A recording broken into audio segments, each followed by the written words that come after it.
Less than 4 months ago, our world shifted. Perhaps you've noticed that we at the church went from being in-person worship to suddenly only being online. That's a minor change, but a massive change. And every part of American life and life in our world has shifted rapidly. Now, maybe we don't feel that way on Galveston Island, and maybe we don't understand what COVID-19 has done in our nation and in the world. But we do have folks who have other experiences, and one of those is Amy Rutledge. She's one of our own. And Amy, in January, you moved to Manhattan. Yes. You are working in an auditing firm. Tell us, why did you go to Manhattan? Yeah, so I got the opportunity to do a rotation in New York for 6 weeks when back in September we had opened the office a year and a half ago, and they wanted to get some people to go and kind of get it up to speed. And so I was offered the opportunity, went to New York, fell in love with the city, realized I want a change of life, at least for right now. So I decided to take them up on their offer after the rotation and work in that office full time. So and when you went there, what was life like? I mean, brand new city, you're now moved there. Yeah. What was life like? It was crazy at first. It was, it's New York, so it doesn't stop. Everything changed. I didn't have a car. I was taking the subway everywhere. So many restaurants, so many things to do, so many people. Everything was new. And that's what I wanted. I was kind of tired of the same old thing that I knew. I just knew I wanted to get out and experience something new. Yeah, great adventure. Yeah. Great opportunity. Now remind me, in New York, it's not like you go over to the Kroger's. No. Tell me something about what's it like to go to the grocery store? So there's a grocery store about every couple blocks, and it's not a big supermarket. A lot of places don't have your toiletries and your groceries together. Oh. So oftentimes I would have to go to a grocery store, which they call bodegas also, and so they have a lot of fruit and vegetables and things like that. But you won't find your toothpaste there. You won't find your shampoo. So then I would have to go to Walgreens too. So it's almost like you had to stop at two places just to get everything on your list. But the grocery stores there, they're pricey also. It's not like you can go to H-E-B and, get everything pretty cheap. But I guess it's just the price you pay up there. And in specific, you were living in Manhattan. Manhattan, yes. So, as I was doing a little background check just to try to understand the timing, on March 1st was the first diagnosis of COVID-19 in the New York metro area. I think the guy was actually living in a suburb, but went into the city for work.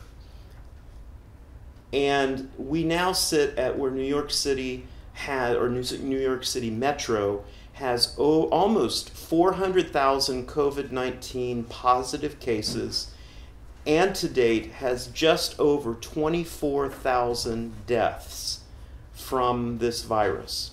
So from March 1st to June 1st, let's say, we've had this much happen in New York. Tell me what your experience was like. What was it like being there, and what happened? What was the progression for you of how life changed? Yeah, definitely. So in my line of work, we often go to our clients as well. So we're not so much in the office, but I'm traveling across the New York area as well. And we got an email on March 2nd about they were starting to monitor it at a management level.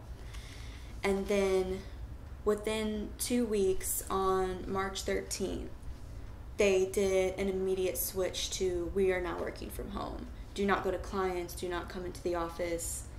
Within those 2 weeks, it had grown so much in New York that it was a pandemic now, and it wasn't going to be the same. Yeah. So normally I would go to the bodegas on Sundays, get my groceries, get my things, go home, and everything was fine. But then after that, we were required to wear masks in New York. And if you didn't wear a mask, you weren't allowed in the stores. So they had signs on the outside of their stores saying, you had to wear a mask. You wouldn't catch anybody walking around without hand sanitizer or wipes or anything.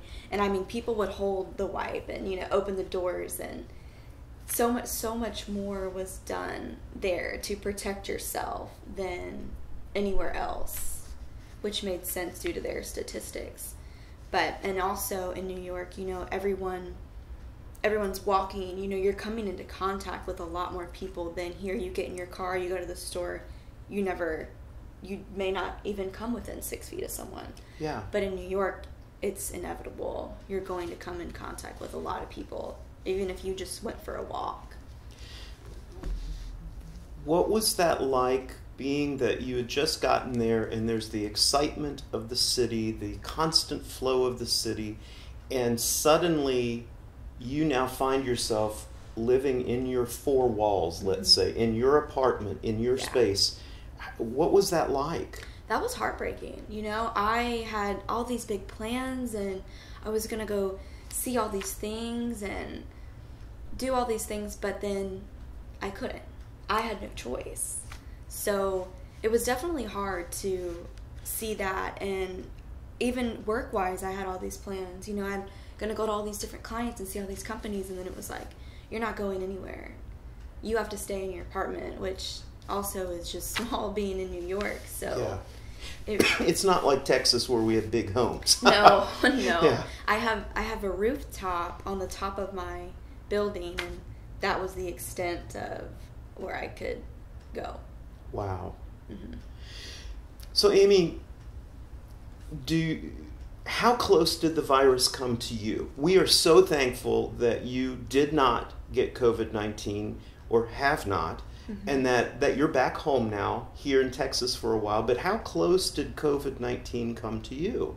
So we had 5 individuals in my office test positive, and they had some more who thought they were positive but did not get the test because the symptoms were mild enough to where they didn't want to risk going into the doctor to go down that route. But so I did know 5 people directly who had it.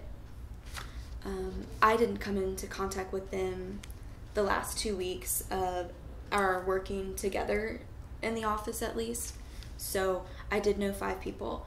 The last client that I went to, the controller there, he did contract it and he was hospitalized for it. Yeah. So that was the person that I had come in contact with the most the last few weeks. So I did know quite a handful of people who directly had it. I think that's something that we here in Galveston take for granted, because we may see that we have numbers, that we have cases, but for many of us, we don't know anyone who's had it or has been affected by it. We might hear a rumor, but we really don't have that one-on-one. Here you have 5 people plus a client. That's got to be a different sort of experience altogether. Now, what would you say to those of us who live here in Galveston concerning COVID? Because you've experienced a hot spot of the pandemic. What would you say to us, and what do we need to be thinking about? I would say, especially with Galveston being a tourist destination, and you have a lot of people traveling here and going back and forth from places, I would say just remember that it is a serious virus, and I've seen how quickly it spread in the city that I lived in, and it does need to be taken seriously because there's a very vulnerable population here, and you wouldn't want to see it spread so quickly, because that's what it does, that's what it's known for, that's what it's been proven that it spreads so fast, and taking the right precautionary measures is crucial to saving lives. Governor Abbott, the CDC have all kept saying, wash your hands, socially distance, wear a mask. These are all mitigation methods that work. Yes. And we maybe don't take that seriously enough. Yes. Yeah, it's kind of scary. Now, we have had cases here in the county. Most recently, we had a news story about a 39-year-old who was hospitalized for 41 days, I think it was, and he was released from the hospital to go to a rehab. So this is it's not just old people, it's not just the medically vulnerable. Anybody can get this. And have you experienced where other friends of yours have somehow been affected? Yes, definitely. So actually this week I had a friend in Houston, my 27-year-old friend, tested positive for COVID. Wow. And where do they have any sense of where they got it, or what have they done? I mean, just one person, how have they exposed other people? Yes, so he actually came down for Memorial Day weekend with some friends, and they had a beach house out on the West End. And so that was about 2 weeks ago. So everyone that was at that beach house went and got tested as well, just to make sure. But yeah, it literally can happen to anyone, and the virus is everywhere. We have to assume it is. Yeah. And if we mitigate, if we do those things, it's the best and most we can do right now. So, Amy, where have you seen God in the midst of this? I know that's a nebulous question, but where in the midst of this have you sensed God's presence? Well, I know, with my grandpa, he was in a nursing home and in and out of the hospital. And we were very shocked that he never contracted it. Yeah. We thought for sure that was going to be inevitable. And at first they had even had him in the COVID unit before they could rule it out that he wasn't. Yeah. And so we were very thankful that that didn't have an effect on him during his time. But also I think that when this happened, it really made the world stop. It made everybody slow down. It made everybody sit and think, what's important? Yeah. What are my priorities in life? And what do I really need to reflect on at this time? So many people got laid off, and so many people didn't know what was next. Yeah. And still may not, because a lot of people are still furloughed. But it gives us that time that we may not have ever had before to stop and think, what's important, and how do I see God in this? It sounds like you're describing that you're seeing that there's a holy opportunity, that there's a God-given opportunity of a reset. Yes. It'll be interesting to see where that goes with people, and where each of us will live life differently because of that time that in the midst of something bad that God will bring something good. Yeah. And I mean, as weird as it is to say, without COVID, I wouldn't have been able to come down here and spend so much time down here with my family. And I'm able to work from home now. But without that, I would still have to be up in New York. So I'm down here, able to spend time with my family, able to come here and do those things, and that's an eye-opener for me alone. There's your grandfather went through a lot in the last months. COVID-19 was not a helpful thing in many ways because we couldn't visit. Right, I couldn't go. But because of COVID-19 and the change in work pattern, you were able to come home, because when you came home, you self-quarantined for 14 days. Yes. And that's because the virus is that serious, that you didn't want to expose your family and others. Yet that also in that time allowed you to be home when you needed to be home. Yeah. And know that we're still keeping your family in prayer, and we give thanks for your grandfather's life. He was an amazing man. Thank you. And COVID-19 made everything a little odd. Yeah. And your grandfather's funeral was the first worship service back in the church, because we as a congregation ceased in-person worship.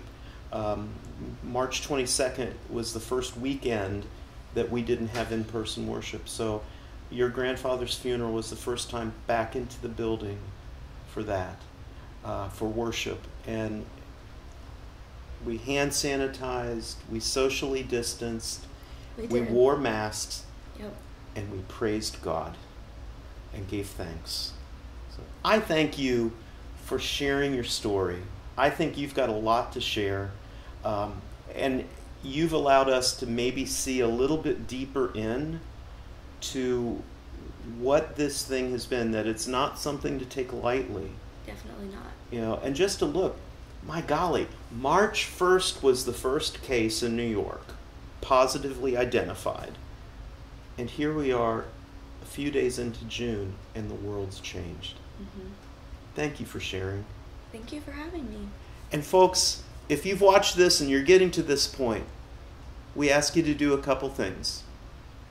Wash your hands. Sanitize your hands. Socially distance. Wear a mask. Let's keep COVID-19 from becoming even worse in our community. Thanks for watching.